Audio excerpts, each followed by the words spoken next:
महादेव के एक भक्त की कहानी। एक समय की बात है, एक छोटा सा गांव था जहां सूरदास नाम का एक भक्त रहता था। वह जन्म से ही नेत्रहीन था, पर उसका विश्वास अटूट था। हर सुबह वह अपनी लाठी लेकर शिव मंदिर की ओर जाता और घंटी बजाता। भोलेनाथ, मैं तो आपको देख नहीं सकता, पर आपकी महिमा मेरे दिल में बसती है। हर रोज उसके मन से बस यही आवाज आती और वह हर रोज मंदिर जाता।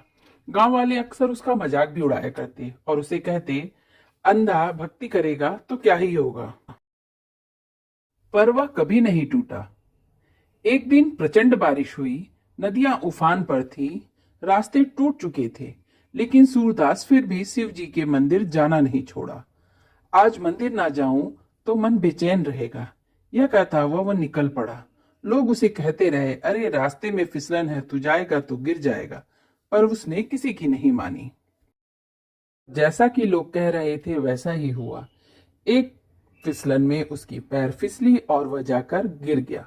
गिरते गिरते वह पता नहीं कितनी बड़ी खाई में गिरा जा रहा था। उसे महसूस हो रहा था कि कोई बहुत बड़ी खाई में मैं गिर रहा हूं, पर कुछ दिख तो रहा नहीं था उसे। पर उसने आवाज लगाई, हे महादेव बचा लो मुझे, तुम्हारे अलावा कोई सहारा नहीं मेरा।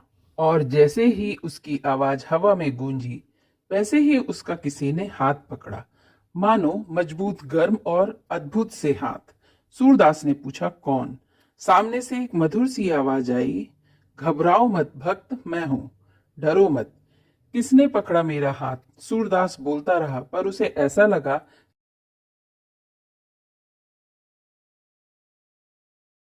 होता रहा जैसे चारों तरफ घाटियों में ओम नमः शिवाय की ध्वनियां बज रही हो। धीरे धीरे उसने शिव जी को याद किया और कहा, हे शिव, आपने मुझे तो बचा लिया, पर मैं आपको देख नहीं सकता। अगले ही क्षण बहुत तेज प्रकाश उसकी आंखों पर पड़ी। ऐसा लगा जैसे किसी ने चांदी की चादर उड़ा दी हो, और उसकी आंखें खुली और उसने देखा शिवजी आगे खड़े हैं। सूरदास को तो मानो अपनी आंखों पे यकीन ही नहीं हो रहा था। वह रोना चालू कर दिया। रोते रोते उसकी आंखों से अश्रुओं की धार बह पड़ी। पहली बार दुनिया उसके सामने थी। पेड़ों के रंग, बारिश की चमक और दूर शिव जी का झंडा, सब उसकी आंखों के सामने मानो चमक सा रहा था।